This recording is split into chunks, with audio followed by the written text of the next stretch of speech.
What's up, everybody? We are live. I'm sorry about being an hour late. We had some technical difficulties, but we're here, man, and hopefully everyone, didn't leave the chat. So yeah, man, we got a great main event, a great co-main event, great card, man. In Atlanta, we got Dustin Poirier versus Max Holloway. Definitely one of the best fights, in my opinion, this year. And also the co-main event, man, Kelvin Gastelum versus Stylebender. Joining us, we got Kelton. We also got a special guest. This guy's been on like 100 podcasts this week, so got to give a shout out to my boy Dan, Best Fight Picks. And Dan, what's up, man? Doing well, man. Chilling. Happy to be on here. Happy that the fights are in my hometown. And let's get down to business, boys. How are y'all doing?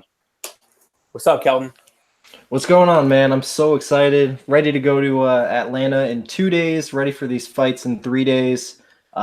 Not only do I love this card from a fan perspective, the fact that I'm going, I think it's honestly one of the best cards from a betting perspective of the year as well. Like, so many good spots on this card. So many, like, closely lined fights. Like, just a great card overall, man. I can't wait to dig into this. Yeah, man. A lot of people are saying it's not really a good card, but I think it's one of the best cards this year, honestly. But let's get down to business. I don't even want to talk about the recap of the last card. We had a 1 week break, which kind of sucked. But first fight of the night, man, we got Brandon Davis versus Randy Costa, and I'm gonna let Dan go first with this one. Obviously, Randy Costa, he's 4-0, but the last four guys he's fought, man, literally could have been picked out of the stands. And Brandon Davis, even though he's 1-3 in the UFC, at least he's in there with guys like Zabit, Bochniak, Barzola. So at least he's been fighting legit guys. So it's a big question mark with Costa. We know that he's undefeated. We know that he's a main training partner of Calvin Kattar's. So now it's about how does that translate in the big show. So I really have no idea because I haven't seen him fight that level of competition yet. So anything I say here would be a guess. So I'm just going to have to side with the experience of Brandon Davis. And I just think his striking is probably a little bit more smooth and he'll be able to counter his way to a decision victory. Kelton, who do you got?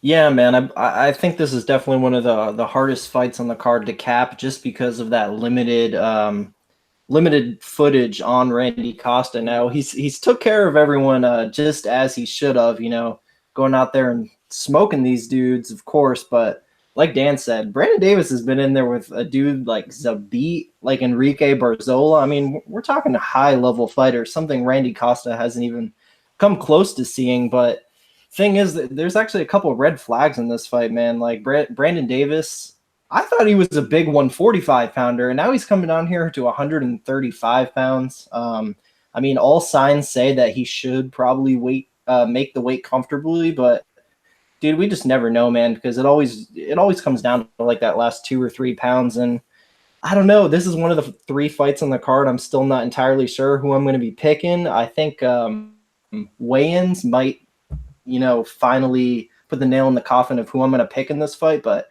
as of right now, man, I'm going to side with the dog money, actually. I have a little bit more invested in Randy Costa in DraftKings than I do with Brandon Davis, just because I feel like it's probably going to go to a decision. And Brandon Davis, he could probably 10x his salary and all that, and that's great for cash games, but I seriously doubt Brandon Davis is going to come out here and win you 30K, to whereas Randy Costa, 7,500, it's probably going to be a high action, high volume decision fight where he probably matches his 7,500 with 75 points, where that can win you 30K. So for tournaments, I'm going to lean with Randy Costa, but we just simply do not know. I'll say Randy Costa 29-28 split decision. Yeah, this will be a very short breakdown for me. This is like definitely one of the hardest fights for me to call on the card. Costa really doesn't have any experience. Davis has UFC experience. Davis is a pretty good striker, but the whole 135 drop, like I don't know if he's like gonna look good, if he's gonna like be able to make it. He's a pretty big featherweight. I'm still gonna go with Davis just because he has more experience, and Costa really hasn't fought anyone. And kind of like what Dan said, Davis has fought the way better competition. Davis even looked pretty good against Barzola, even though he lost that fight, but he has moments in that fight. So I'll go with Brandon Davis by decision, but yeah, it's a fight you got to stay away from. So next fight, this is, in my opinion, this might be one of the best girl fights this year. We got Lauren Mueller versus Poliana Botello, and I'll start with this one first. Mueller dropped the ball outside pretty bad against against Wu, but I don't know. I didn't see her losing that fight in the first round. She was winning that fight and got tapped out. Botello didn't look that good either last fight, though. Khalil, was beating her on the feet, in my opinion. Then she got her down. I don't know if Mueller goes out there and takes her down. It's the thing. I think they're going to brawl on the feet. I think this actually might be like a back and forth like brawl. and brawling fight. I think Mueller, striking's not bad. She has good pressure, good body shots. You saw her fight in the Contender Series. She looked pretty good. And then against Dobson, she got hurt in that fight in the third round, but she stuck to it. She dug through it and then, got the win. Botelho, I don't know. I think Botelho's going to be the bigger girl. She's making the move up to 125. So I'm very anxious to see how she looks in there.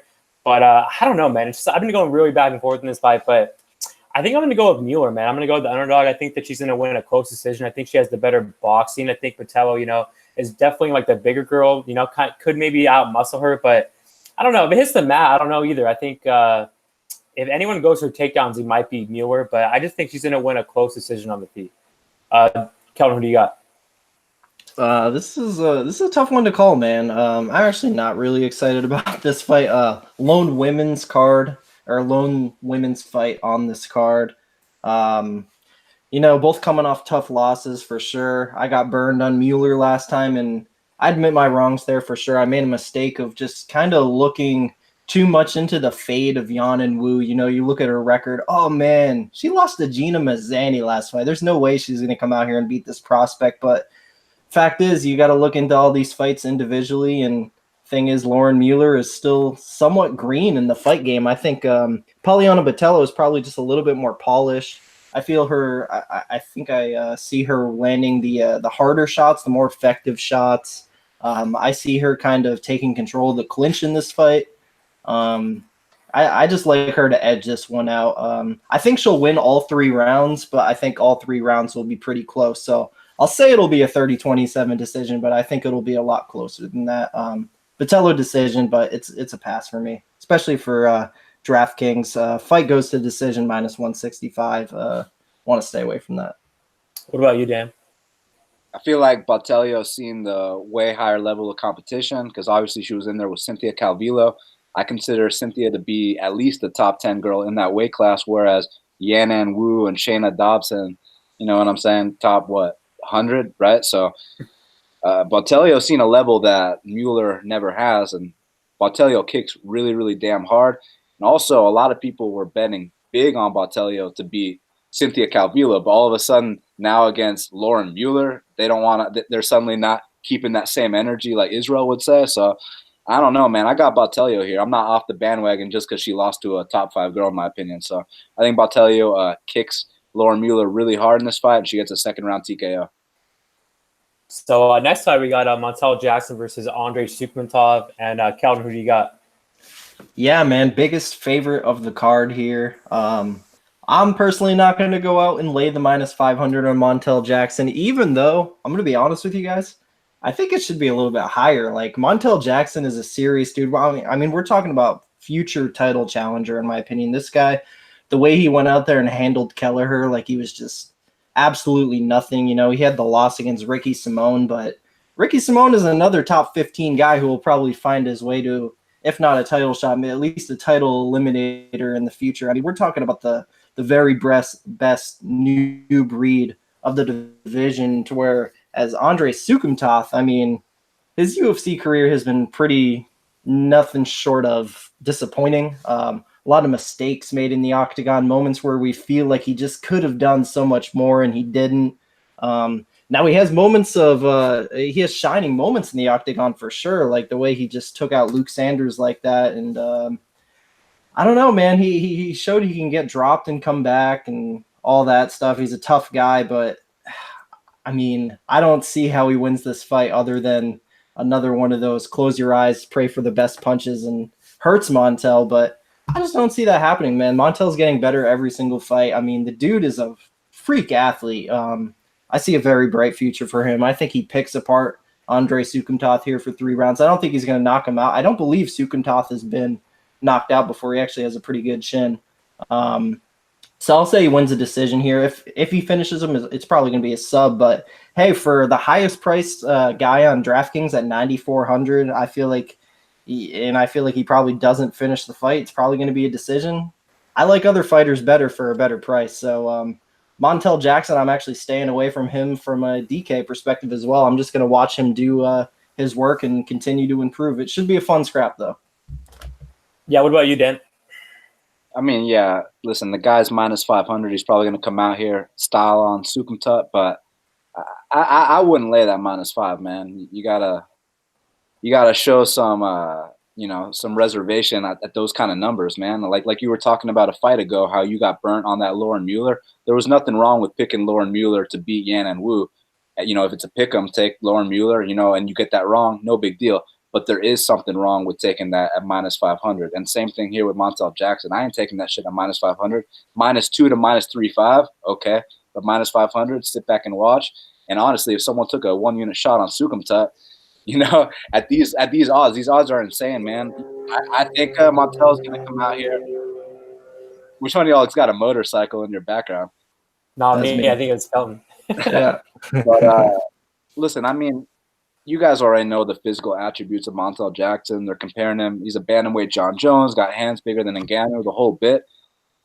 Only been pro slightly over a year. He's probably going to come out here and style on Sukumtut, but I would rather see it than lay -5 on it. -5 is an exaggeration, but I got Montel be a 3rd-round finish.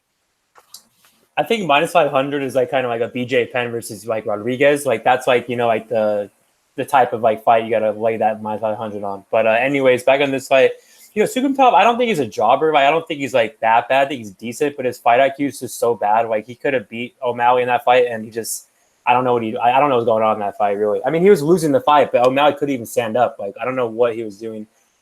He's a tough guy. He has power for sure. Like I don't know if he's gonna hurt Montel Jackson. I think, but I think Jackson is the better striker. He has more volume.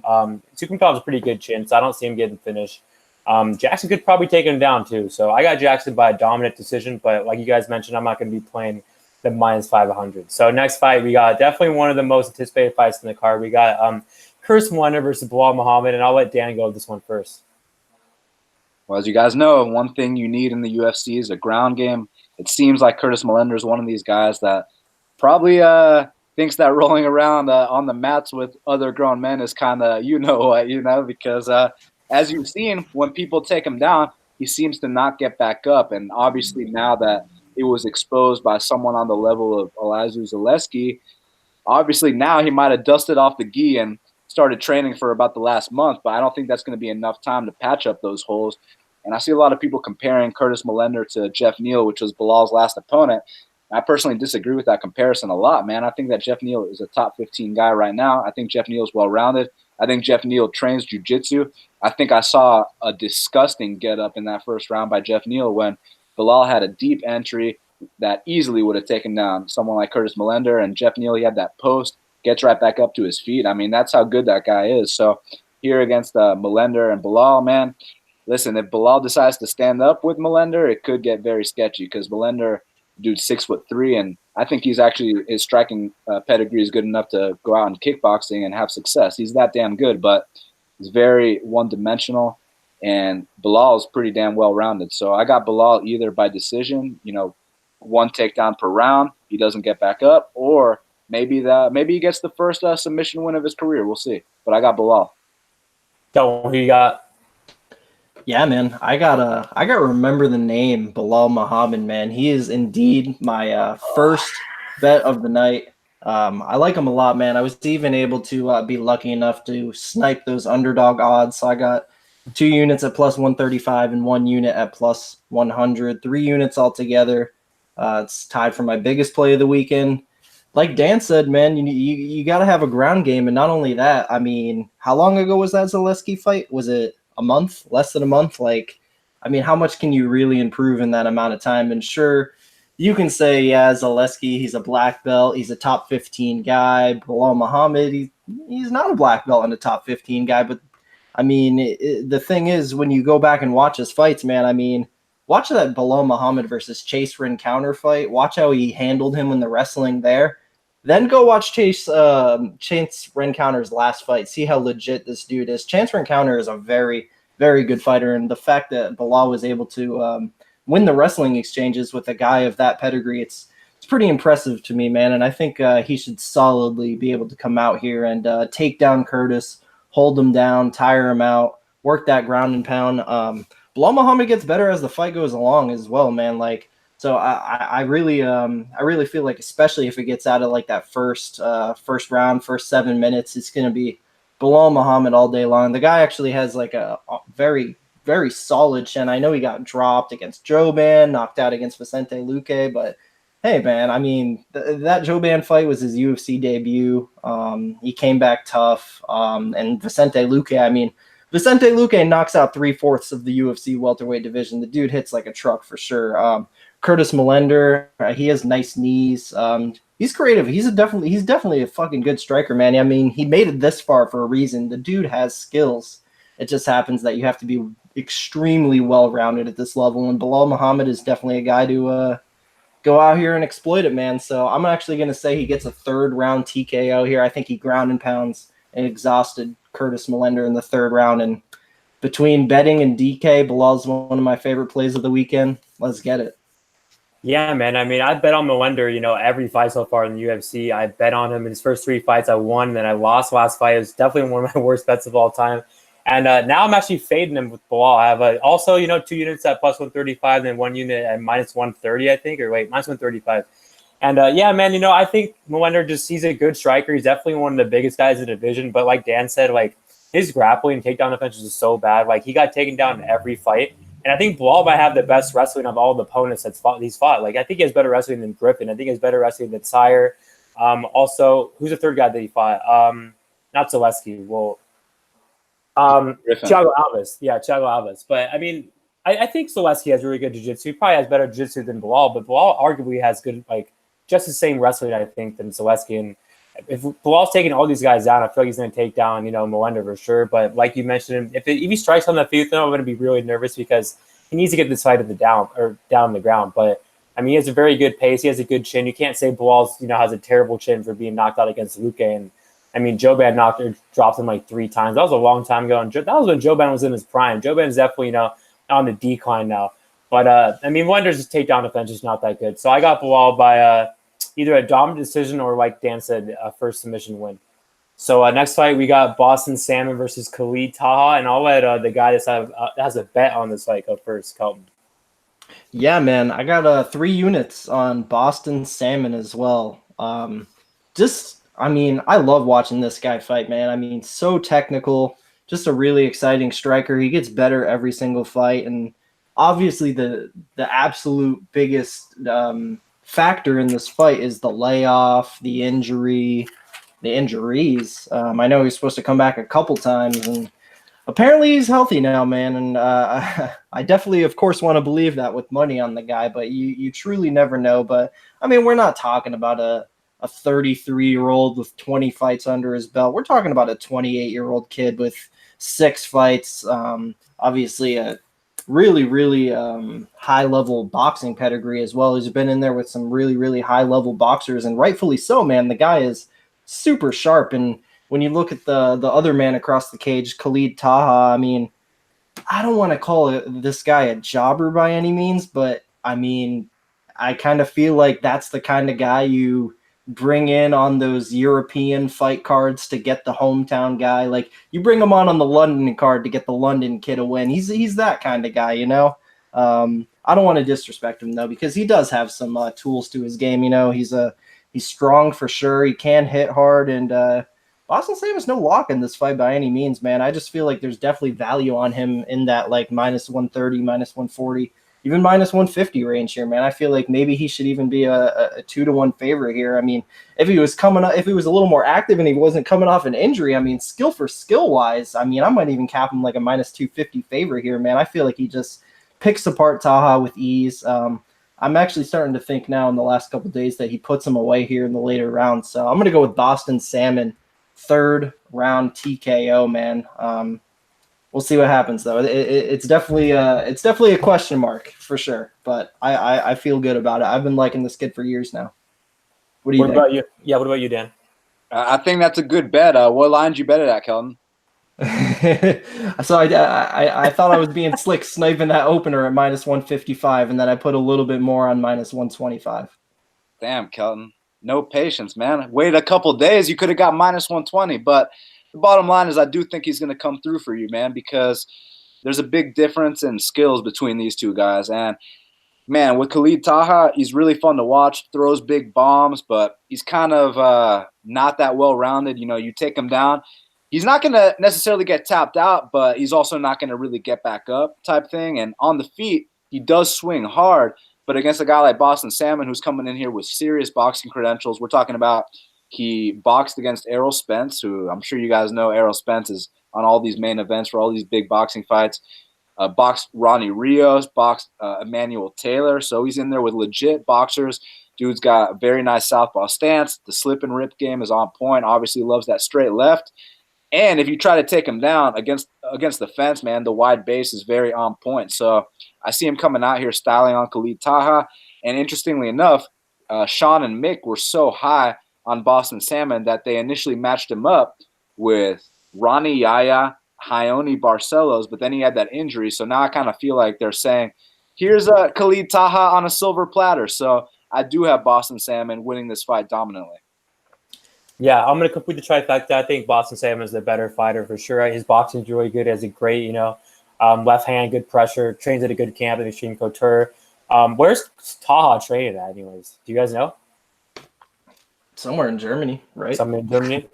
But he has a pretty good chin. Like, he did hurt, I think, Armani in that fight late in the third round. But, I mean, I don't know, Armani just got smoked last fight against Grundy. But anyways, Salmon's just more technical for sure. If they brawl, it could get interesting because, Taha's got brawler and Salmon's a brawler too, but Salmon's definitely more technical. And I think he could take down Taha if he wants to as well. But I think he's just going to keep it on the feet and get a dominant decision win. One quick thing. We didn't even mention Boston's best attribute. The guy's Hawaiian. Dude's got heart for days. We know it. Yeah, he took some big shots last night, man, on Contender Series, but he has a really good chin. So next fight, we got Max Griffin versus Zaleem. How do you pronounce it? Imadaev. Imadaev. And I'll let Dan go this one first. So this fight's a pick 'em for a reason, and the reason why is because Justin, what are you doing, man? I have some notes. I was like, just never mind. Put your shit on mute, son. It is. It's on mute.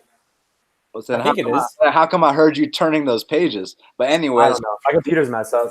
This fight is a pick 'em for a reason, and the reason why is because obviously Max Griffin has a way higher experience level than Imadaev, and it's not even close. We're talking about he's been in their fight of the night with Elizu Zaleski, 3-round war with Millender, the fight with Thiago Alves, Mike Perry, knocked out the Ultimate Fighter winner. So the dude's actually Colby Covington too, right? So Max Griffin's been fighting some serious competition, whereas Imadaev, the one thing he does have going for him is that his last name is Imadaev. That means he's Russian, and historically speaking, Russians have a very good history at winning fights inside the octagon. Now, you can't just pick someone based on their nationality, but if you had to blind bet someone based off their nationality, you would generally have a pretty good hit rate with Russians. I will say that. But, man, the guy's fought absolutely nobody.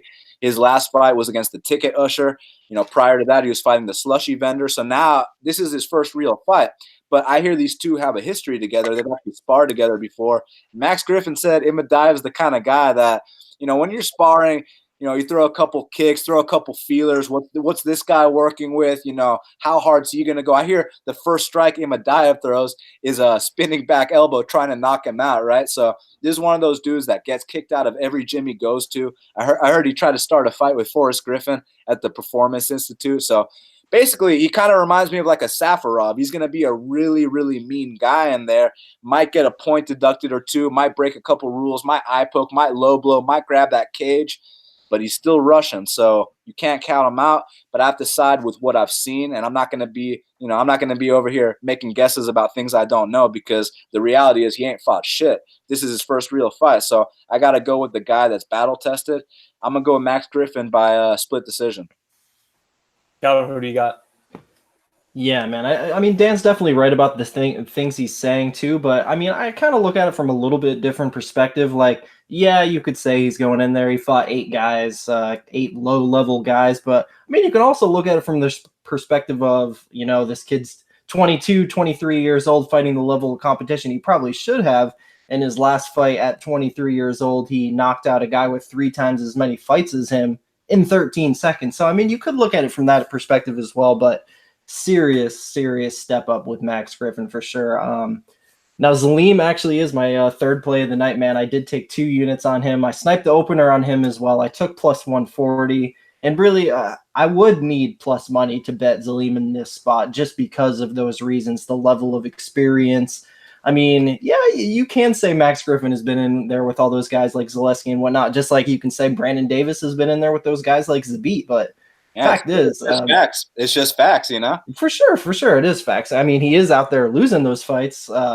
Like we were talking about, I mean, he is 2-4 in the UFC's octagon. More often than not, the other guy gets their hand raised against Max Griffin. And I like what I see from Zaleem, man. I mean, he's doing exactly what he should against these guys. He's putting them out. He has massive power. He's got creative striking. And I think he'll be able to land the harder shots over the course of 3 rounds here against Max Griffin. I'm not going to say he knocks out Max Griffin because I saw Max Griffin eat Elizeu Zaleski's best shots. So I'll say this fight goes the full 15 minutes, but I believe the Russian will pick up a 30-27 unanimous decision here and 2 units at plus 140.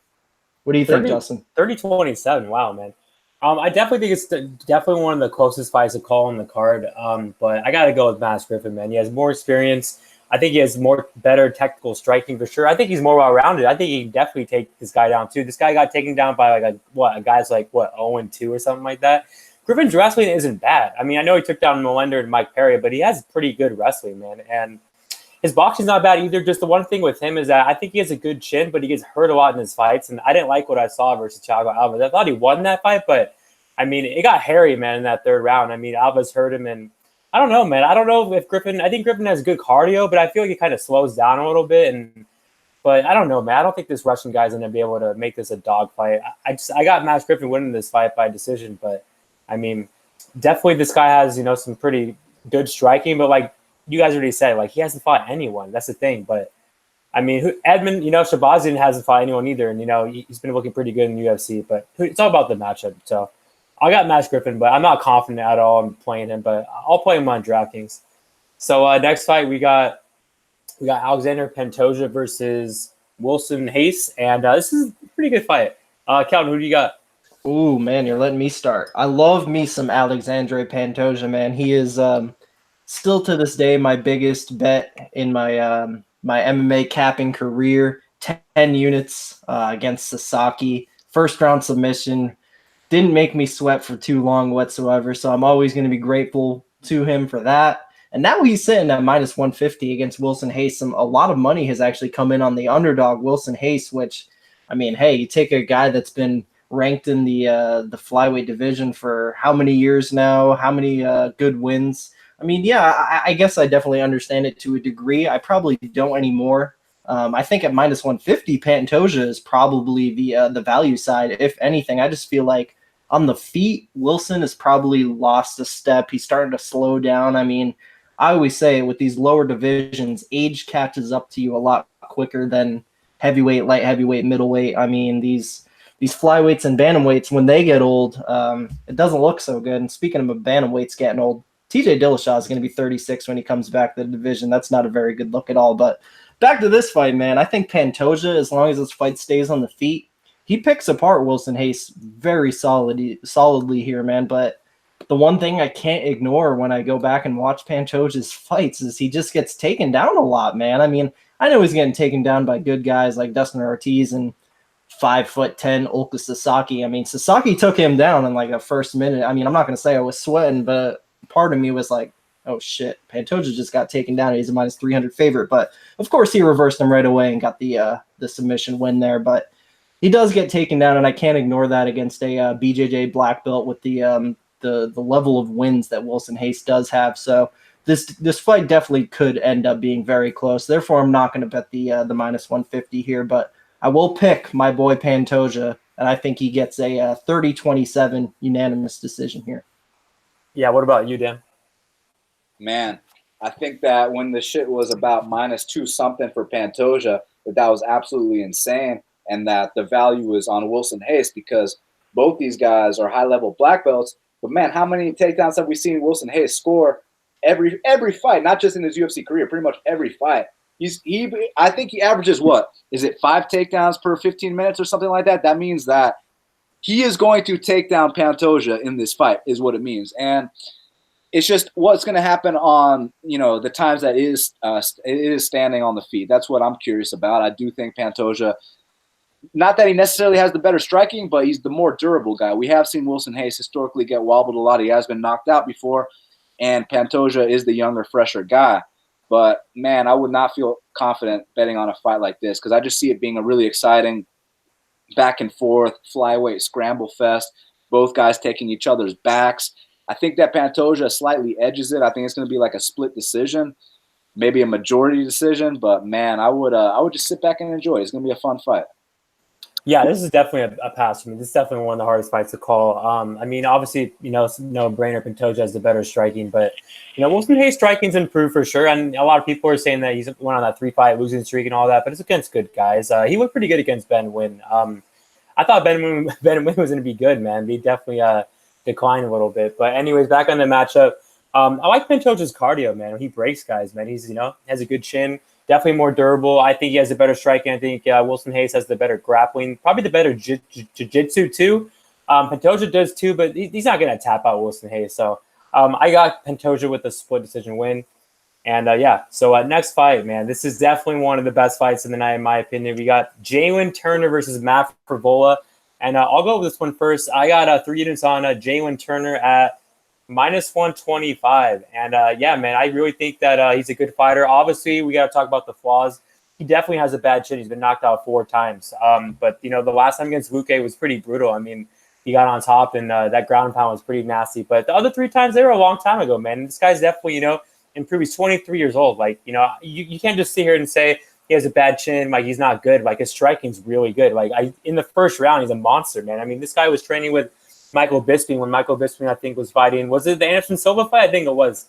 But they still train together too. But anyways, Jalen Turner, I think he has a very good left hand. He has good pressure, very good jab. Obviously, he hasn't been fighting the best competition. Calvin Potter definitely is not a good fighter at all. But for Vola, I don't think he's the worst fighter in the roster. I think he's, decent, but he's so slow, man. He's a brawler too. He's taking a lot of damage too. Obviously, I think he's more durable than the two, but he's like the fact that he's so slow and I don't know, man. Like, I think Jalen Turner is definitely more technical for sure. He gets hurt a lot in his fights too. He got hurt on the Contender Series of the body. He got hurt versus obviously Paul Reis starched him, but then the Lando fight, those guys were just trading back and forth. I actually thought Lando won that fight. I mean, you could agree or disagree. It was a very close fight, but I just think it all goes down to the speed advantage for Jalen Turner. I think he's the bigger guy. I'm worried about if Frevola takes him down, like if he's going to be able to hold him down. But we haven't really seen Frevola's grappling. I feel like like we saw him take down the guy on Contender Series, but I think Jalen Turner is way better than him.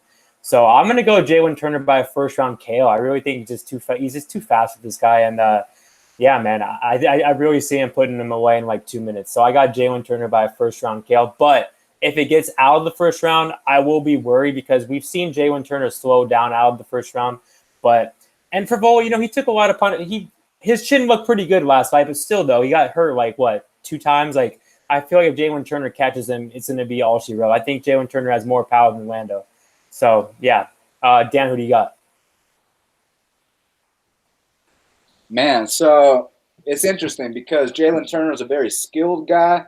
He's got the physical attributes. He's 6'3", the 78-inch reach. I mean, the guy's naturally athletic, as you guys know, and if he gets the chance to go out there and style on you, chances are he's going to put you away. But my Lord, his chin is a massive liability. And Justin said you can't just sit here and say he has a shitty chin. Yes, I can. I mean, the guy's chin is horrendous. As an amateur, got brutally knocked out stiff. 2016, got KO'd stiff. 2017, got KO'd stiff. 2018 got KO'd stiff. So, it's 2019. History tends to repeat itself. Now, I'm not saying that necessarily Frevola is the guy to do it, but it's going to happen. If it's not this Saturday, it's going to happen within the next couple fights, man, because the chin, I don't care if he's 23. I mean, so what if he's 23, man? How many 23-year-olds have you seen with good chins? Max Holloway came to the UFC when he was like 21, fighting Dustin Poirier, still hasn't been knocked out. What I'm trying to say is that some people have good chins and some people don't, and Jalen Turner doesn't. And not only that, he eats way too many unnecessary shots. Evidence, go back and watch that Max Mustaki fight. I mean, You know, Max Mustaki is that guy on the regional scene that you're supposed to put a show on. You're supposed to tee off on the guy, then get the call to the UFC. He did tee off on him, but man, he ate a lot of unnecessary shots. And I disagree with people saying that Frevola's durability is questionable because all the proof I need is, hey, let's take a clean shin to the chin and see if this guy's still awake. And that's what happened against Lando Venata, and the guy stayed conscious, won the next 2 rounds. So to me, Matt Frevola's got a fine chin. It's just that he gets aggressive, he exaggerates, he's a brawler, he gets wild. But that's the kind of stuff you can fix in the gym. You can't fix your chin in the gym. I'll tell you that right now. So shit, man, I do think that there's a chance Turner wins just based off his physical attributes, his athleticism, all that. But I think the long-term battle is going to be won by Frevola, and I think he takes Jalen Turner to deep waters and drowns him via knockout. Yeah, I have a little bit different thoughts on that, man, and I'm not gonna sit here and say Jalen Turner doesn't have a bad chin. I mean, it's not the best for sure. I do believe it's being a little overstated, though. I mean, looking at his record, I mean, firstly, 5-1 or 4-1 in his last 5, with that one loss being a knockout loss to, again, Vicente Luque, a guy that knocks out 3/4 of the entire UFC welterweight division. You know, before that, got knocked out against a 4-0 guy. But really, what I want to get at is, like, I feel like it's more of a defense issue because you got a guy who's, you know, making his Bellator debut at 21 years old. I mean, he made his amateur debut at, I want to say, like 17, maybe even younger than that. I mean, this guy's been fighting for a while, looking back at his amateur record. And so you take a 6'3", very tall man that, of course, I mean, he doesn't have the most he doesn't have the cleanest defense, I should say. So you take a green fighter that's 6'3", put him in there with some heavy hitters. What's the worst case scenario that's probably going to happen? If he loses, he's probably going to end up not getting knocked out, and that's what happened, man. But I mean, since then, I mean, he's been rolling. He won 3 fights in a row, got the UFC contract. He got knocked out by Luque again. I mean, who doesn't get knocked out by Luque except maybe 20, 30 guys in the division, and then smoked Callan Potter. I mean, Callan Potter, like Dan likes to say, is the ice cold beer guy. Oh, man, he smoked Callan Potter. I bet the house on Turner now. You know what I mean? He fought a guy out the stands. Now I'm going to lay the house on Turner, right? Point is, the guy's doing exactly what he's doing. He's smoking these guys. And you got a guy on the other side, Matt Frevola, who, I mean, the biggest knock on him, in my opinion, would have to be the fight IQ. I mean, what's the one thing you don't want to do if you're standing across the octagon from Polo Reis? That's go right after him and try to knock him out before he knocks you out. And holy shit, that was not a good idea because Polo Reis is one of the hardest hitters in the division. So Matt Frevola, definitely a little bit of an IQ problem. Yeah, you could say he ate some shots from Lando Venata for sure. But I mean, Lando Venata knocked out John McDessie and hasn't done shit since. This is a different, heavier hitter. I mean, think about it. Who hits a lot harder, Jalen Turner or Lando Venata? I guarantee you Jalen Turner hits a lot harder than Lando Venata. Which guy knocked down Tony Ferguson? Are you fucking serious about Jalen Turner? Which guy knocked down Tony Ferguson? Hey, you got me there. You got me there. But hey, man, I think skill for skill wise, Jalen Turner, I mean, he's got the athleticism edge here. I think he hits a lot harder than Matt Frevola. I think, if anything, I'm a lot more worried about if it reaches the later rounds and like the grappling exchanges. I think I'm a little more worried about that than I am the chin, to be honest with you, because I think, I mean, you go back and look at Matt Frevola's early fights. He won a lot of those via wrestling, and I think if he brings Jalen to the later rounds here, he might be able to pick up the second and third that way. Could happen, but I think Jalen gets to him, honestly, man. I think, I mean, I'm not going to bank on Frevola going in there and charging after him like he did against Polo, but shit, it could happen, dude. I like the odds on Jalen, man. I think he knocks out Frevola, makes quick work. I'll say first round knockout. I got 3 units. Me and Justin are on this one together. We're 9-3 on our consensus bets this year, and we're looking to keep that. We're looking to keep that rolling, man. The tarantula, first round knockout. Look, one thing I want to say real quick about Frevola is he has a pretty good overhand right. So I'm worried about that because he definitely swings out like a motherfucker. But, I mean, I mean, in terms of chin, man, like now, like I'm kind of like, I mean, I have the bet. Obviously, I think he's gonna win, but after looking back on it now, being knocked out 4 times, it's definitely not gonna help his chin. It's gonna get worse. So hopefully, Frevola's not the guy to do it. But if he fights my boy Devontae Smith, it's gonna be lights out, Jalen Turman. So next fight, we got OSP versus Nikita Krylov, and I'll let Dan go first. Man, so there's a rematch of a fight that went down, what was it, 2014 or so? And interestingly enough, since that time, OSP has gone 8-7, Krylov's gone 9-2. So it seems like they might be on different parts of their careers. Obviously, OSP's fought the tougher competition. You know, he's been in there with John Jones and all the top guys in that division. But man, it seems like his reflexes are slowing down a little bit. You know, his last 3 fights in a row, he has been dropped. And it's one thing to you know, take the bombs that he did against, you know, top 5 guys like Dominic Reis and Latifi. Or Latifi's not top 5 in my book, but he was at the time. But man, to get dropped by Tyson Pedro, like, come on, man. Like, that's a sign that, you know, my boy Vince is he had a fucking amazing career. He's one of my favorite fighters, a very opportunistic finisher. And man, if he gets on top of Krylov, history might repeat itself, because in that Jan Blachowicz fight, Krylov did not let go of the guillotine, and you don't let go of the guillotine, you don't got control of the guy's body. That's where that Von Flue choke comes in. It seemed like Jan Blachowicz was working for it, and he didn't get it in that first round.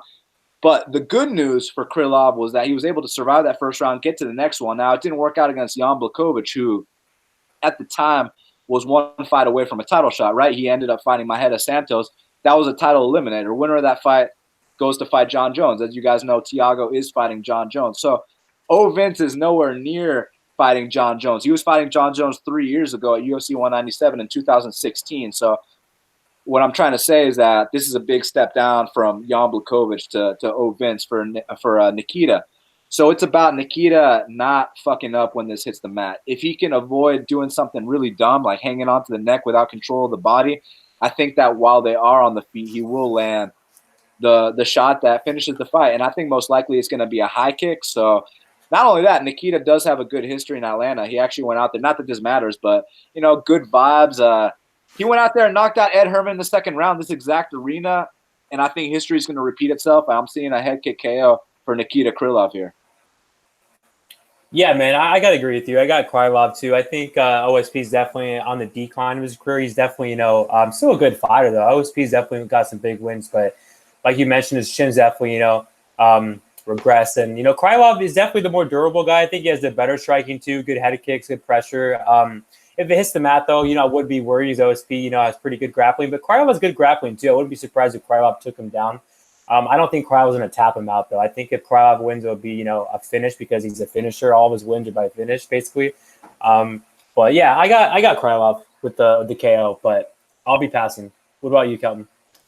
Yeah, man, this is an interesting one of 2 rematches on this card.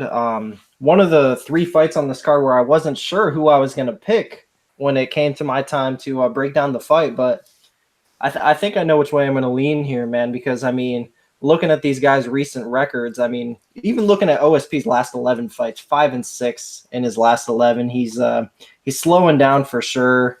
Okay, so even looking at that first Nikita Krylov fight, he lost by Von Flue, which, of course, every time a Von Flue happens, the big narrative is someone at that highest level should not be tapping out to a Von Flue choke. And while that is true, you probably shouldn't be tapping out to a Von Flue choke in the UFC. That's something that can be very easily fixed, and the proof is in the pudding that Nikita Krylov has improved his ground game, going out there against what's his name, Barroso.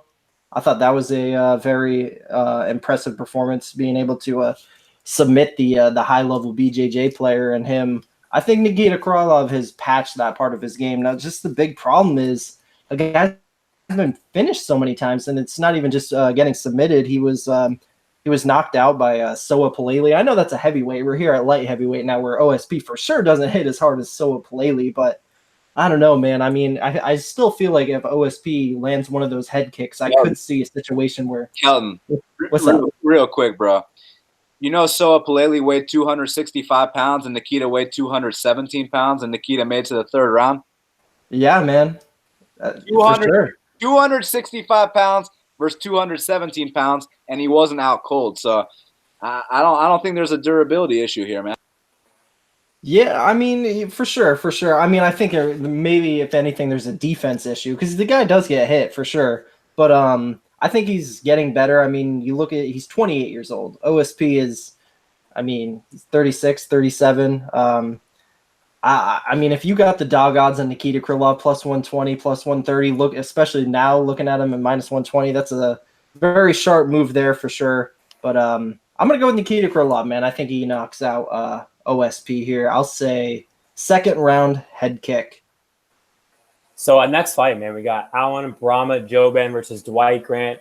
I've been changing my pick in this fight, man. Like literally back and forth. I had Jouban, pre-tape and after tape. I went with Jouban, then I went with Grant. Like I've been like switching back and forth. I think that Jouban like is the better fighter, but just his chin, like he definitely does not have a good chin. I think Grant has the way better chin. I think he's on the way out too. Like I'm a big Jouban fan, but I mean, listening to some interviews, he's talking about trying to go on ESPN, like trying to be a analyst. Like I don't think his head is right there at all, and he hasn't fought in a long time. He looked good against Killer B, but still though he still took some shots, and you shouldn't be like making it a kind of a close first round versus Killer B, and then he put him away. But he still looked good though, in my opinion. But Killer B's done in my opinion. He's definitely at the bottom of the division. Dwight Grant, I don't like his volume, though. He does have low volume, but he's a good counter striker, and Jouban goes forward. He pressures a lot of his fights. I can see him getting clipped here for sure. I think he's a way better fighter than Carlo Pedersoli. I think this is definitely the biggest test for Dwight Grant. But damn, man, that chin for Jouban. But I got to go with Jouban, man. I think he's going to put Dwight Grant away. I really do. I think his striking's still really good, but the chin is just like the reason why I'm not playing that at all. And Grant's definitely, I think the faster guy, but make no mistake, dude, Jouban has really good striking, man, and he has pretty good grappling, too. I don't think he's going to take this fight down. I don't think Grant's going to be able to take him down either, but if anyone takes the other one down, I think Jouban could, but I think they're going to strike on the feet. I think Jouban's fast. I think he's more technical. We saw the smart Jouban versus Mike Perry, but I feel like Jouban tries to get in a lot of brawls, and he needs to watch out about that counter striking because Dwight Grant has good counter striking. Just the thing is, he just doesn't throw a lot, man, so that Zach Otto fight was disgusting, man. Like he did win the fight, in my opinion, but I don't know, man. I don't think he looked that good, man. So I got to go with Jouban, but I wouldn't be surprised if he got caught at all. What about you, Dan? Man, so it's interesting because obviously the chin issues you mentioned with Jouban. This time you're 100% right, man. Like Jouban's been getting rocked since his UFC debut. Like this is nothing new. So now it's about Dwight Grant capitalizing on whether it's a kick that Jouban throws, throw something straight down the pipe, counter him, and try to get him out of there, man. Now, I just saw Jouban about an hour ago downtown. The dude's in serious shape, so I definitely think he's showing up to fight. But once again, like we were talking about with Jalen Turner, you can't fix your chin, man. You just cannot. But as far as his matchup's concerned, I know people like to bring up that Perry fight, which how many years ago was that fight? 3 years ago, First of all, what does Mike Perry have to do with Dwight Grant? Like, that one guy's really damn athletic, the other guy's kind of slow and plodding. So I just don't see the comparison. Not only that, Dwight Grant's got a 78-inch reach. Like, I just don't think they're the same kind of athletes at all. I think Dwight Grant would beat Mike Perry. But also the Otto fight, I think that's kind of irrelevant here because Zach Otto doesn't come to fight. Zach Otto ran away from Jouban Zach Otto ran away from Dwight Grant that entire time. You know who's not going to run away from a fight is Alan Jouban. I know people like to give Alan Jouban shit for being a male model, which I've always kind of found really weird because it's not like the guy fights like Elias or something, right? The guy actually goes out there and fights like a man. So I've always found it strange that people criticize Alan Jouban for being a model. Like, you jealous of the guy or something? You know what I mean? So I think Jouban's a fucking badass. The guy comes to fight, it's kill or be killed every single time. This time, I think he's getting caught, man. I got to go with Dwight Grant, man. I think the athleticism is way too much. I think the power. I mean, when Dwight Grant hits guys, they tend to get launched. And the reason he didn't hit Otto is Otto wouldn't exchange any punch. And Otto didn't even throw a punch the whole fight, right? So, I mean, that shit was in Milwaukee. Anywhere else, that's 30-27 Grant. So I just kind of put that on the back burner. I think that has nothing to do with this fight because Jouban comes to fight. So I see the openings being there for Dwight Grant, and I see him getting a knockout in the ATL. Man, I'm pretty pumped I get to see Alan Brahma Jouban fight in person for the second time in a row. I was at that Ben Saunders fight. It was an absolute war. The knockout was just electrifying. Alan Jouban is a very, very entertaining fighter to watch. I'm a huge fan of the guy, but fact of the matter is he's not the most durable of guys, and I've profited off that in the past. I bet Nico Price at some pretty good dog money against Alan Jouban. Something just about this one though, man. I don't know. This is one of those fights I want to just sit back and see what happens, because one of two things, in my opinion, is going to happen.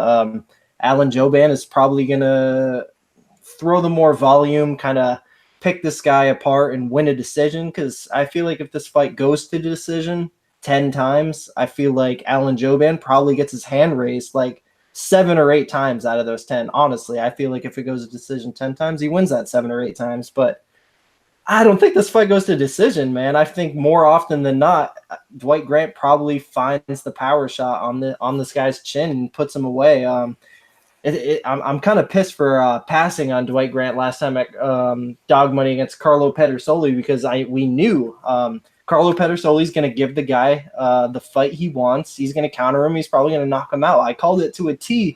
I passed, and I'm pretty pissed about that. And I'm passing here again, and I hope it doesn't bite me in the ass. But it's a tough call, man. It's a really, really tough call. I'm going to go with Dwight Grant via knockout here, though. So. Yeah, I think Jouban, he's older in fight years. I mean, it's interesting. This might be the last time Dwight Grant actually fights someone that's older than him in the division.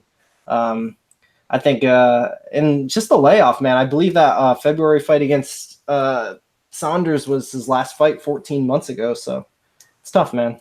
But we'll see what happens.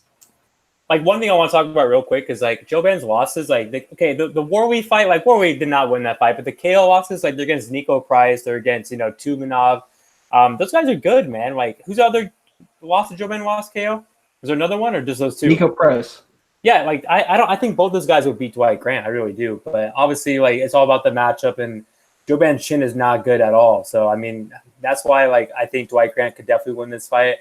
I just think Jouban's the better fighter minus the chin durability. So if he doesn't get caught, I think he can win. But like I feel like he's going to get dropped probably at least once. So I don't know. We'll see. It's a really close fight for me to call. And I'm a pretty big fan of Jouban, so it's kind of hard for me to fade him, but it is what it is. So next fight, another fight that I'm actually, I like both guys. You got Eric Anders versus Khalil Roundtree.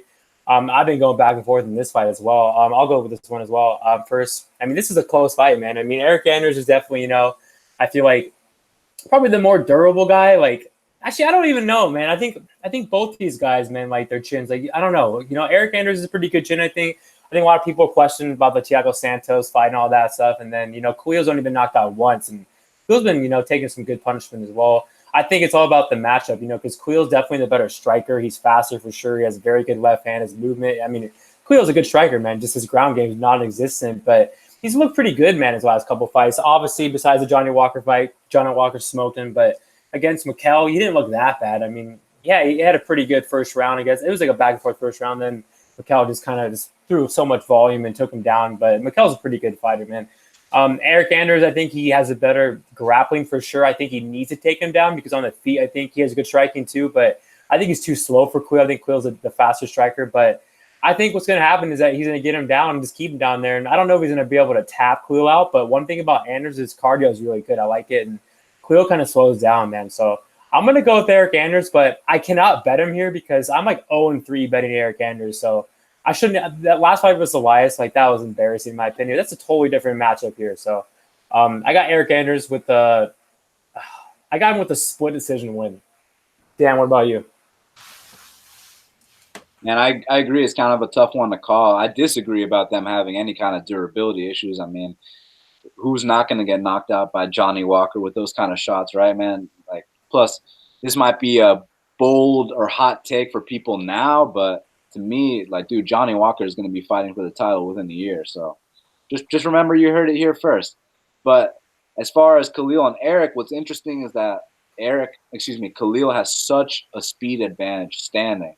And I know you guys are tuning in because I actually was on this show with these two guys back when Khalil fought Mikhail Oleksiejczuk. saying the whole bit about how one thing you need in the UFC is a ground game. Well, I'll tell you what, man, Khalil's actually been putting in work, and I will acknowledge that 100% because you watch those fights with Andrew Sanchez and Tyson Pedro. That shit was embarrassing. I mean, you take him down in those fights, he's not getting back up. Whereas against Mikhail Oleksiejczuk, who I consider to be one of the top 5 prospects at 205 pounds, Khalil got back up every single time he got taken down. So that right there, I was pretty damn impressed with, man. That showed me that Khalil has actually been taking this seriously and he's been putting in work. So that I admire. As far as Eric Anders is concerned, he's obviously a very strong guy. He hits hard. He's durable. And he's just really tough, man. That fight with Maheda Santos, he took that literally on Monday of fight week. That's how short notice it was, man. And he went out there, lasted until the 3rd round. So Eric Anders is a beast, man. I feel like on the feet, like I mentioned already. Justin, what's going on, bro? I feel like on the feet, Khalil's speed advantage is so significant that Eric has to get this to the mat in order to win. Now, that part of Khalil's game has been exposed in the past. I'm curious to what degree he's patched it up, from the McCall fight to now. So I'm kind of going back and forth, man. I feel like the first round, Khalil can come out, maybe get a knockdown. But then the second and third, I can kind of see Eric maybe grinding it up against the fence. I really don't know, but I'm going to go with Eric Anders via split decision. This is a tough one, man. I definitely agree with these guys that this is a tough fight to call. Now, my initial thoughts, I kind of thought Eric Anders, he's gonna do exactly what you should do against Khalil. You should go in there, take the guy down, try to get him tired, or just try to finish him right away. And now Eric Anders, he's not a high-level BJJ guy by any means, so he's not going to go in there and tap Khalil out. I don't think that's going to happen. I don't necessarily see him bull rushing Khalil, taking him down and pounding him out. I thought he was going to go in there and do that, but when you go back and watch the Mikal fight, it's funny. It's so important to go back and watch these fights because you'll see him fight Mikal the first time when he's a big favorite. He's fighting a guy you see he's a little unassuming, he's a little underweight, and he loses that fight as a big favorite. But then you go and watch Mikal, his fight against Gian Vellante. Looks amazing. This guy's proven to be a serious light heavyweight. Now when you go back and watch that Khalil Roundtree, even though he was such a big favorite in that fight, you're watching that like, oh, wow, he did that against Mikal. Okay, that's actually not that bad. He had his moments again. It's a serious guy. So Dan's right. He is making improvements for sure. And, even then, man, like Eric Anders, he's not a wrestler. He's a striker for sure. That's his bread and butter. That's how he wins a majority of his fights. That's how he won his UFC debut. He knocked out Rafael Natal, man. Talk about a really impressive UFC debut. It hasn't been exactly impressive since then. Like even the Tim Williams fight, it's 1-1 going into the 3rd round against Tim Williams. Now he knocked him out in that 3rd round, but did we really think it was going to be 1-1 going into that 3rd round? And then even the Maluko Perez fight, that was.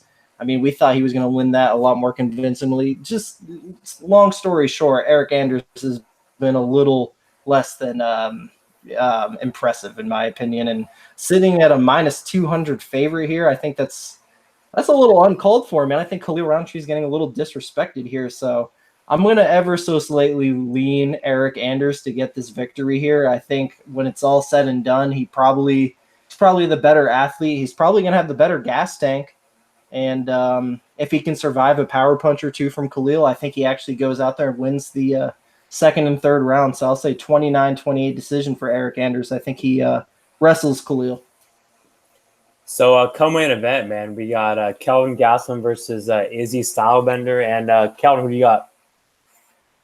Man, co-main event. Fuck the whole interim title narrative. This is a real title fight, man. And I'm even more excited that the winner of it is going to be fighting against Robert Whittaker, one of my favorite fighters. And holy shit, man. Israel Adesanya, one of the biggest breakout fighters of the year last year. Now he comes in this year, has a great fight against a legend. I couldn't believe some of the stuff I was seeing people say about that fight was terrible. I had some of my casual friends that were watching that fight that night. Because, I mean, who doesn't know Anderson Silva? I mean, most of the people on planet Earth, I'd say, know who Anderson Silva is. I mean, the guy's a worldwide star, and my casual friends were texting me, "Oh, this fight sucks," and I couldn't believe it, man. I mean, it was such a great display of skill. And, you know, me, Justin, Dan, we know that. We know what a great fucking fight that was. And another wrong narrative about that fight is that Israel Adesanya didn't look good there. Are you kidding me, dude? Like, he dominated Anderson Silva. I mean, there was a round where, yeah, maybe you could say it went to Anderson Silva, but in my opinion, he was in control of that fight the whole time. To me, like, I never thought he was in danger by any means. It always looked like his shots. Just, I mean, we know what Anderson Silva does. He plays games. He acts like he's not hurt when the punches do hurt. We know what he does, but he was getting hurt in there. Anderson Silva for sure was getting hurt in there, and I still even feel like 7 out of 10 times Israel Adesanya would probably finish him. But now we got Kelvin Gastelum, man. Kelvin Gastelum is not 40-something years old. He's not a top 15 gatekeeper. He's not a guy who runs with his chin straight up in the air either. Kelvin Gastelum is a guy who, holy shit, I mean, talk about the resume. A big fight that always stands out to me, UFC 200 against former champion Johnny Hendricks, who we weren't completely convinced at the time that Johnny Hendricks was completely done, and who knows, he probably wasn't done. He probably still had some left in the tank. He was still winning fights around that time, and that was a really big win to me. I think he was dog money there. I got that dog money on him against Tim Kennedy, just completely shut the lights out of him. I mean, most people were saying Tim Kennedy was going to ragdoll the guy. I mean, I just feel like there's a continuation of disrespect on Kelvin Gastelum. Even Jacare Souza. Jacare Souza is going to take him down and submit him. I mean, look at the Chris Weidman fight. He ate Kelvin's best shot. He took him down. He submitted him. Jacare is definitely going to beat this guy. But, dude, he drops Jacare. He beats Jacare in Brazil. I mean, Kelvin Gastelum is the fucking man, dude. And seeing a plus 160 behind his name, it blows my mind. But the thing is, the reason, and I am betting Kelvin Gastelum here, he is indeed my fifth and final play of the night. I have 2 units on him at plus 160, but the reason I'm not going so big on him, man, is just because I'm going to be honest, I'm not that confident. I'm taking a 2-unit shot on a plus 160 for sure. I'm confident that line is very off, but I cap it around minus 140, minus 130, so I'm not exactly that confident. I mean, how could you be confident? Israel Adesanya he's a man on a mission. I mean, you talk about the kickboxing resume against some of the highest level strikers in the world. You talk about the 16-0 record, the mass improvements, the 9-inch reach, man. I mean, that's a huge thing in this fight. But I do believe Kelvin has the tools to get on the inside, do exactly what he needs to do, slow the movement of Adesanya, and I think Kelvin's going to shine late in the rounds. I think the first 3 rounds are going to be questionable, but I think in that 4th and 5th, Kelvin's going to really shine.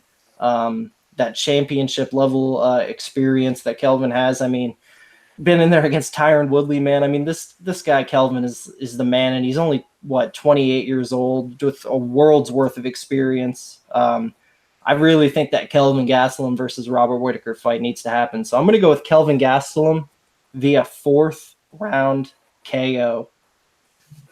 Damn, who you got? I got a question for Kelton. Kelton, how do you see Kelvin Gastelum getting inside that 9-inch reach of Israel Adesanya? I see him pressuring Adesanya, man, and really working him in the clinch. And, calf kicks, takedowns. I mean, dude's got some of the best boxing in the division, and I've seen most guys get on the inside of Adesanya. I mean, let's not act like Rob Wilkinson didn't get on the inside of Adesanya, land a shot or two, hold him against the cage for a minute or two. Of course, he's made a huge improvements, but it's a year ago, man. Well, who is Kelvin Gastelum fighting a year ago? I mean, he was fighting the Tyron Woodleys of the world like 4 years ago. Rob Wilkinson? But anyways, man, I think this is a really damn good fight, and I do agree with some of the points you made. Specifically that Kelvin, I was about to call him Kelton, but Kelvin does get disrespected a lot, man. And this has historically been going on for a long time because I've made a lot of money betting this guy, whether it was the plus 160 that you alluded to against Tim Kennedy. Even, I know there were more, like back in the day. This guy's literally been fighting for a while, man. Like Hendricks, man. So, yeah, Hendricks, that one too. But That was funny because my power actually went out when he was fighting Hendricks, so I had to like go on Twitter on my phone like, is he winning? Is he not winning? People were like, it's 1-1 going into the third. I'm like, oh fuck. Power went out UFC 200. Yes, sir. During that Holy fight, shit. during that fight specifically, where I had money on the line, but it's all good, man. I've also lost on Kelvin before against Woodley and Magny and Weidman. So all three of his losses I've lost on, but I've won on him more than I've lost. And I actually bet him at plus 210 against Robert Whitaker. I was kind of disappointed that didn't happen. That's no disrespect to Whitaker. I just, I'm a betting man first. And you see that kind of number next to a guy like his name, I was willing to take my chances. Now, here against Israel, what's really interesting to me is how is he going to get inside that 9-inch reach of Israel Adesanya, 7-inch height advantage as well. Well, my personal opinion of how he's going to deal with it is that, first of all, he's going to be feigning a lot, not let Israel get a read on when Kelvin's going to close that distance. And I don't want to sit here and act like this is a hole I've noticed in Israel's game. It's not that it's a hole, but it's something that Kelvin or someone at least in the top three will look to capitalize on, and that's when Israel circles out against the fence. That's when his hands tend to drop and his chin tends to lift. Anderson was able to show glimpses of that in that second round, but Anderson's also closer to 50 years old than he is to 40. So, you know what I mean? I feel like going out there and beating Anderson in 2019, that fight, it wasn't really like a dogfight or anything. It was more like a show. It was, it was a cute Mortal Kombat, Dragon Ball Z, I throw a spin, you throw a spin. It was cute. It was fun. But that's not the kind of fights that a guy like Kelvin's been in. Kelvin's in here in dog fights. Like that fight with Jacare. Jacare's the top 3 guy on planet Earth. And I know Kelvin gets criticized a lot for taking a bunch of shots with Jacare, but when you're fighting a guy like Jacare, I mean, what's the one thing you got to look out for? Do not let this motherfucker get on top of me. And then it's like, oh shit, he throws big bombs too? Like he can knock me out too? So Jacare has been top 3 in the world for like the last half decade, maybe more. So of course that fight was close. When you get to that level of the game, like you're not just going to walk over these guys. And Israel Adesanya, I love his style. I love what he brings to the table. But he hasn't been in that dogfight yet. He hasn't been in that contender-type fight yet. The guys that he's been fighting, they're very respectable fighters. And in terms of the top 15 picture, I got him against most of those top 15 guys. I mean, Derek Brunson, Brad Tavares, like those are solid fighters, but those are not top 5 elite fighters. So now, in my humble opinion, Israel Adesanya has taken a massive step up in competition. Now, can he pass this test? Yes, he can pass this test. It is doable, but it's going to have to be the best performance that he's ever had because Kelvin Gastelum is one of those guys. People like to criticize him for taking shots, but me, I like to give him compliments for how fucking durable the guy is. I mean, he's obviously got that Mexican chin. I know Israel was talking about he's got a soft body. I don't think he's got a soft body. Just because he don't have 6-pack abs doesn't mean that you're about to hurt this guy with a liver shot. I really don't see that happening. Man, I think it's going to be a really close fight, but I think towards the later rounds, I actually see the momentum shifting towards Kelvin's side. And I think during a grappling exchange, he takes the back of Israel Adesanya and chokes him out. So I think Israel Adesanya is the future UFC world champion. But I think this Saturday night in Atlanta, Georgia's first L time, I will go with Kelvin Gastelum to be the new interim champ. Yeah, man, both you guys said a lot of good points. This is a very hard fight for me to call. I like both guys. They both have won me a lot of money. I had a bet on Kelvin also versus Whitaker. A little hot take. I was talking to Kelvin before air. I actually think both these guys will beat Whitaker. That's just my opinion. But, I mean, Whitaker is like a beast, man. He's definitely the champ, definitely one of the best fighters in the division. But anyways, back on the matchup. I think Kelvin definitely has, the better hands. He has really good boxing. He has good pressure. His left hook, man, was really good. He knocked out Bisping with it. He hurt Souza with it. I mean, he hurts everyone. I feel like he fights. Good cardio, too. Good chin. The thing is, like, he could take down Stylebender, I think. But I feel like on the feet, I think Izzy has more weapons. I mean, his jab is really good. He has good kicks, good head kicks, good body kicks, good left hand, good right hand. I think he could actually hurt Kelvin maybe to the body. Like, Kelvin's body, I mean, I don't think it's bad at all. Like, you can't say he has a dad bod just because, like you said, he doesn't have a 6-pack. But, I mean, I think he maybe could hurt him in the body. But the thing is, Kelvin, man, we never even seen him get, finished besides that submission a long time ago. Who did he get subbed against? Weidman.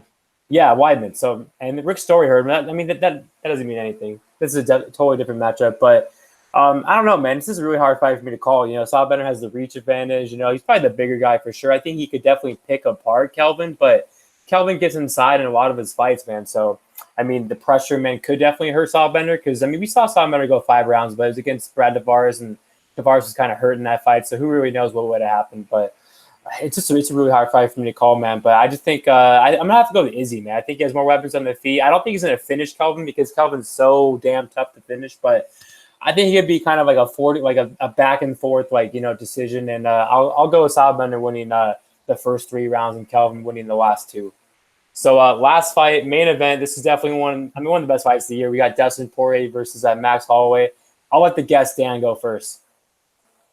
Man, this fight's unbelievable. I'm so fucking pumped. I mean, look, they had me at Max Holloway versus Dustin Poirier. Now, the fact that there's 12 other fights on this card is just a bonus. But this fight right here, man, is going to be epic. It's going to be chaos. One man might go down. Like, I cannot wait to see it. The first time these two fought was one of the best submissions in the history of the sport. Like, that fucking mounted that triangle armbar to, like, man, the way he pulled that armbar like a lever, man, that shit was epic. But since that point, Max has gone on to become the greatest featherweight of all time. And Dustin's a guy that when you talk about paying your dues, you're talking about Dustin the Diamond Poirier. I mean, talk about the ups, the downs, all the great highlights. I mean, one of the most prolific knockout artists in the history of the UFC by now, man. The guy truly has paid his dues in there. And I cannot wait to see what happens. Obviously, Max Holloway has the most significant strikes landed in featherweight history. And Dustin Poirier, I believe he's got the most significant strikes landed in lightweight history, man. So one thing that people were questioning with Dustin Poirier was, can he match the output of Max Holloway? And my proof and evidence that, yes, he can is go watch his fight versus Justin Gaethje, where Dustin actually threw over 350 strikes. And that fight barely went into the 4th round. So that's my proof right there that he can match the pace of Max Holloway. And one thing about Max Holloway is that right now he's feeling fearless. He's feeling invincible. Feels like he can't be touched. You heard his interviews on the Countdown talking about how not only can he beat every featherweight and lightweight, he also feels like he can beat any welterweight, middleweight, 205er, and heavyweight. So basically, this guy's fearless. He thinks he's invincible and that he can't be touched. And you've seen him fight that way, against Ricardo Lamas, going to the center of the octagon, telling him, meet me right here in the middle. Against Brian Ortega, he played with Brian Ortega. He destroyed Brian Ortega. But one thing I got to say about Ortega, as fun as he is, and I love watching Ortega fight, Ortega was mostly known for comeback wins. He would find a submission in that 3rd round. I know he knocked out Frankie Edgar, who's closer to 40 than he is to 30. And it's not Frankie Edgar on his title run. But for the most part, Ortega was known for pulling off those 3rd round subs, man. And against Holloway, in hindsight, now it's easy to say that it was a bad matchup for Ortega. And I actually think the line that Holloway's at now is what he should have been versus Ortega. And the line that it was at versus Ortega is what it should be now. I think now it should, maybe slight favorite on Max because he is a UFC champion. But it should still be a pick 'em in my opinion. I think I think Dustin Poirier's power is going to be a big weapon in this fight because when you're fighting with your hands down against a guy like Ricardo Lamas who can't really capitalize, that's why you're able to, set those significant strike records and put on that kind of show, point to the center of the octagon. Same thing with Ortega. There's no real threat standing, but with Dustin Poirier, you fight him with your hands down, you might be taking a nap. I just feel like, as much as I love Max Holloway, I think he's one of the greatest of all time. I think he goes back to featherweight. I think he runs through everyone. But this is lightweight's a different picture, man. And you see a plus 185 next to a guy like Dustin Poirier's name against anyone at lightweight besides Khabib.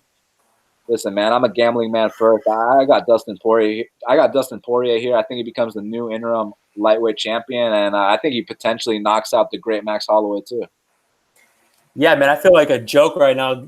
Do my debate after you because you said everything I wanted to say. But also, man, I have a play on DP, man, at plus 185. I think it's plus 175 now. Hopefully, I get the best line, but I botched a lot of lines, so who knows?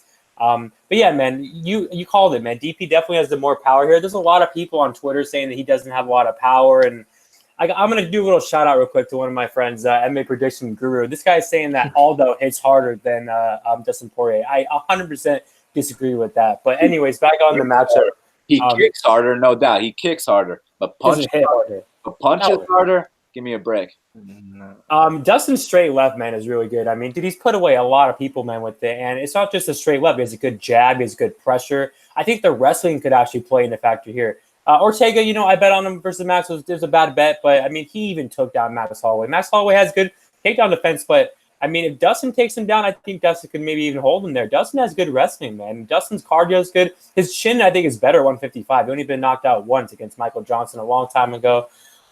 Max takes a lot of shots too. He has a good chin. I'm not saying he does it, but he gets hit a lot, man. Ortega, I mean, what? I'm not going to say he hurt him, but I think he rocked him a little bit. Although, definitely, maybe hurt him a little bit too. But this is the heaviest hitter that Max has ever fought. And a lot of people are disrespecting Dustin, man. They're saying he's chinny, he's not that good. Like, come on, man. You see the fight against Justin Gaethje. Justin was winning that fight, and Dustin broke him, man, that fourth round, that straight left, man. So, I think he's going to knock him out here, man. I mean, I feel bad, like, picking against Max because Max is definitely one of the best fighters of all time, but he's going up a weight class against one of the heaviest hitters at 155, man. This isn't, like you mentioned, Ricardo Lamas, all these guys. Dustin hits harder than all these guys at 145, man. Dustin is one of the heaviest hitters at 155 right now, man, if not the heaviest hitter. So I got to go Dustin Poirier, man. I think he's going to knock out Max Holloway in a back-and-forth brawl. I think Max would hurt him, too. Max has the more volume for sure. But like Dan already said, and I'm kind of just, repeating it, Dustin hits harder, man. Dustin has good kicks as well. He has a great jab. He has a wrestling advantage. I think he has more ways to win this fight. So I'm going to go Dustin Poirier knocking out Max Holloway. Kelvin, who do you got? Man, this fight, holy shit. I cannot wait to see this shit go down, guys. Like, wow. So firstly, I mean, two of my favorite fighters. It's a rematch of Max Holloway's debut. I mean, at what, 20, 21 years old. I find that, I mean, that's just one extra thing that makes this fight all that more interesting. But holy shit, dude. I mean, you know what the craziest thing about Dustin Poirier probably is? I feel like he's still getting better at 30 years old in all these fights. I still feel like he's adding things to his game. I feel like he's getting sharper and sharper every single fight, man. Like, I still see him making improvements, which is, I mean, just amazing for a guy at that high level, getting better every single fight. One thing that I seen talk about a lot with this fight is Max Holloway is moving up a weight class. Some people saying that's a 145 versus a 155 pounder. I mean, guys, these are two former featherweights moving up. I mean, Dustin's been at 155, of course, but this is two former featherweights fighting at 155. Now, what that tells me, I think this is where both these guys, since they're not cutting that extra 10 pounds, I think this is where both these guys will fight at their absolute best at 155 pounds. Now, we haven't seen Max Holloway yet at 155 pounds. So, I mean, who knows? Maybe he does fight at 145 pounds, but I have all the reason to believe that we're going to see an even better version of Max Holloway here, man. I mean, dude, last year he almost died against Ortega. He had to pull out of the fight. I mean, he just looked terrible in that SportsCenter interview. Just scary shit, dude. I mean, that's a tough weight cut for him. And I just think it's going to make the world's difference for him not having to cut that extra 10 pounds. I think both these guys are going to be at their best. I'm expecting the best for both these guys. But, dude, I think Max Holloway is just something special. I think the volume on this guy, the cardio, the heart, I mean, the technique, the improvements. I mean, I feel like he has the perfect frame for 145. I mean, maybe it's not the perfect frame for 155, but then again, I think he has a reach advantage in this fight against Poirier, right? Doesn't he have the longer reach? Not at all. Actually, he's got a very short reach. He's got a 69-inch reach. Poirier's got a 73-inch reach, so he's got. That's right. Aldo had a reach advantage on Max Holloway as well. I forgot about that. Yeah, man. But here's the thing. I feel like Max Holloway, I don't know. Like you look at the guy, he's kind of skinny. I mean, even though he doesn't have that long of a reach, like he just what I should say is he manages distance very well. He's just a very intelligent striker, and I feel like he probably will. I mean, if you're going to argue one guy's more durable in this fight, I don't think it's going to matter all that much. I actually see this fight going 25 minutes, but I would say Max Holloway is probably the more durable guy. He's been knocked out less, yada, yada. But just throughout the fight, man, I just think Max Holloway is going to – now, I think he's going to win a 50-45 decision, but I feel like all the rounds are going to be close. 50-45. I just feel like I do. I think it's going to be a 50-45 decision. I think Max is special, man, and I just feel like And I mean, unless he gets dropped, if he gets dropped in a round, which could totally happen, then he'll lose that round. Okay, I'll say Max Holloway 49-46 decision. I'll say there's one round where Poirier drops him because that's a total possibility. Dustin Poirier is one of the best in the world, but I just feel like it's going to be one of those fights like every round's kind of close, but it's like a 50 to 40 strike per round output from Max Holloway. I just feel like he's slightly sharper, man. 50-45, man. Damn. So yeah, man, I don't want to keep you guys going that much longer. I know it's midnight over there. So Dan, thanks for coming on the show. I'm sure you'll come back on the future. And I think Kelton's going to meet you for the first time. So that's pretty cool. Yeah, I'll make sure to take a picture with him and sign whatever he wants. And but I really appreciate you guys having me on. It's been a pleasure. Thank you to everyone that listens to the show. Should I plug all my shit now or what? Yeah, go ahead. bestfightpicks.com, my podcast, Half the Battle, Best Fight Picks on Twitter, all that shit. Thank you guys very much, and we'll speak soon. Kelton, you want to say anything before we go? Yeah, man, I'm really, really looking forward to this. I mean, one of the best pay-per-view, one of the best cards of the year, if not the best card of the year. 2 amazing title fights. Of course, you can always check my bets at Bet MMA Tips Kelton. Follow me on Twitter at MMA Kelton. Down to talk fights with just about anyone. Dan, I'm looking forward to seeing you in 2 days, bud. It's going to be a blast seeing these fights on Saturday. It's going to be sick, man. Like, this is the most excited I've ever been for a card. Easily. Like, I can't wait. It's also my vacation. I'm looking forward to it, man. Of course, Justin, I'll see you next week. We're going to be breaking down that Moscow card. That should be really fun. And let's fucking do it, boys. I'm ready. Yeah, everybody please go follow, Dan at Best Fight Picks. And we're out of here and later, guys.